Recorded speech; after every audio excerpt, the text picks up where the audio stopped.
Hello everybody, my name is Synthect, and this is my model for now. But today we're going to be taking a beginner's look at a program called VCVRack. This is a both free, open source, and paid modular suite, I guess you'd call it. You can do a lot of things with it, it's really cool. And this is going to be a getting started video on how you would use this.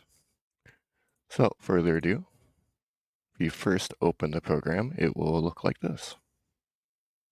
And if you have no experience, it's not really going to make sense, anything that's happening here.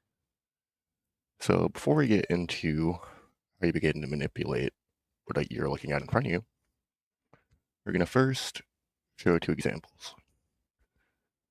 So we have one that's kind of a drum bass. Remove that, it's especially more drum and bass. And I have another one I call it Static AM, which is this kind of creepy background music that's almost clipping my OBS, despite it being turned out at over 12 decibels. But let's ignore that. When you first boot up the program, it's going to look like this. And if you have no experience with modular, what we're going to do is we're going to select everything and hit the delete key. Then we're going to right click anywhere, and it will open up all your modules. As you can see, I have 1,304. That's going to be a bit more than you will have in the beginning.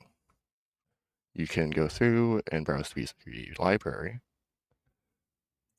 and there's open source programs that I recommend. I'd really recommend the open source over free, as they will have better support in terms of the community. All right, so now what are we looking at? Well, I have a bunch of downloaded modules. Ignore that. We're going to get some essential stuff. The first thing we're going to try getting is our mixer. Personally a big fan of not that dude, this dude. And we're going to get an external. This is going to be the basis of what is sending audio out to your system. Let's hook this up real quick. And bam, we have the beginning of how to export audio. So the next thing we're going to do is we're going to either get a clock generator or a sequencer. For this, we're just going to do a clock generator. As you can see, as BPM and some other things out. So this is the regular clock output, 2 times speed, 4 times speed, phased, and there's some other stuff, but we're going to ignore that for now. After you do that, let's go say, let's grab a kick drum. Let's move this around. And so we have 120 BPM, we're going to drop that down to 80, put a clock output on the trigger in. A lot of things rely on triggers, RCV input. So if I bring in a oscillator, for example, bring in a basic oscillator, you can see instead of a trigger in, it has a voltage per octave. This is slightly different, and we're going to get into that in a second. So we have a clock at 80 BPM triggering a kick drum, and we're going to switch that to a 909, and now it's on output. It's pretty much that simple to begin formulating things together. So let's grab a closed hi-hat. I can find one. And this is where we get into BPM and the division of it. So if we put, let's say, a phaser on this, it's not going to do anything. But if we put a 2 times,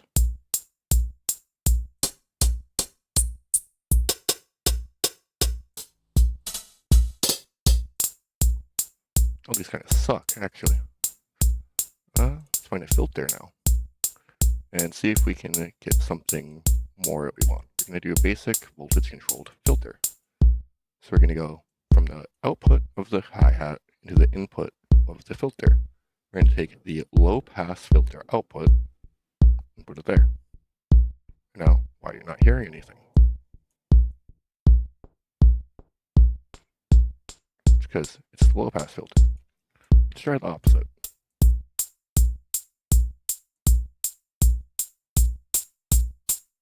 There we go, a little crunchier. I'm gonna turn that down, turn both those down. And there you have it. You have a very fundamentally basic soundtrack playing. Now you can get really complicated, but of course this is the beginner's guide. How do you get things to work? Okay, we have our drum part, but say you want a little bit of a better instrumentation for the oscillator that's just sitting there. Speaking of oscillator, we're gonna first pull another filter for that. So just here, let's do a sequencer.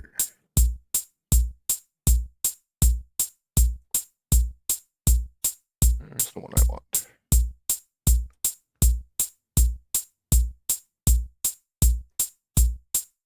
I'm just going to let this audio continue playing in the background. Sorry if it's annoying. I have a very basic sequencer, but the sequencer needs a clock for the BPM. So that's when you're going to go from the clock. Similar to trigger, so that clock is more BPM based rather than just triggering something to play. You could have a lot of things set into a trigger. So we have a clock. Excuse me. And now we're gonna... Sorry, I guess I'm dying. We're gonna set some notation. Very basic. You just kind of scroll back and forth on these little wheels. And they go note out to voltage per octave. Or take a sine into the filter. Let's take a triangle actually. And we're gonna take the low pass filter into there. And now we have basic notation playing alongside our drums. And this works just as a regular oscillator would in real life. If you don't have a fundamental understanding of the interaction between oscillator, filter, audio outputs and stuff, I'd really look into how all of that works separately to modular, because every synthesizer you will ever use in your life will have a certain set of steps it has to go through before that audio gets to the output. And learning how all of that is wired is going to really fundamentally help you in understanding how any of this works. Because now we have a sequencer putting notes. You can see right here, 0.25, 0.17, 0.3, 0.08. This is an actual voltage parameter coming out of here and how it works. So let's set up this square. You can see there's the volt width affecting how it sounds. But we also have our filter now. What's going to help put what frequencies you want onto it.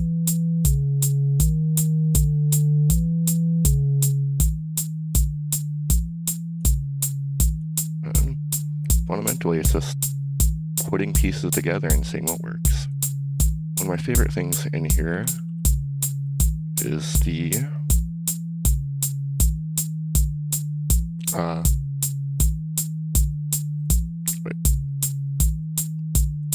generative, not even sure what to call this exactly, but this versus a sequencer is more randomized chaos.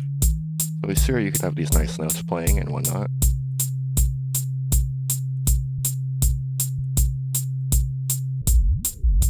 but you could also have something that fundamentally does not make sense.